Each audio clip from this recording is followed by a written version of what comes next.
Salam Indonesia. Anda menyaksikan berita terkini bersama saya Agus Jagatraya. Pemirsa, hingga saat ini Satgas Penanganan COVID-19 Pusat masih punya hutang kepada sejumlah hotel yang menjadi tempat karantina atau isolasi bagi warga Jembrana yang terjangkit COVID-19. Hutang tersebut mencapai 400 juta rupiah. Bupati Jembrana yang juga Ketua Satgas COVID-19 Jembrana Inengah Tambo mengatakan pemerintah pusat masih punya utang untuk penanganan COVID-19 di Jembrana. Pihaknya berharap dilunasi dulu. Jika ada ledakan kasus dan perlu isolasi di hotel, Jembrana tidak ada dana untuk bayar. Sementara masih ada utang ke hotel-hotel. Tambo menambahkan pihaknya sudah menelpon ke Satgas COVID-19 Provinsi Bali. Bila perlu, Jembrana akan bersurat ke pusat jika belum dibayar. Ia khawatir tidak ada tempat karantina OTG.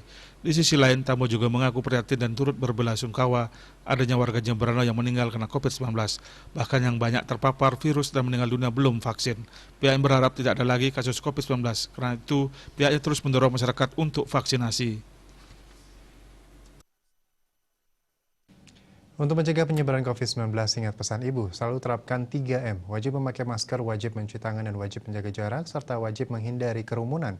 Dengan penerapan perilaku 3M, Indonesia segera terbebas virus corona menuju Indonesia maju. Tetaplah bersama Bali TV. Salam Indonesia.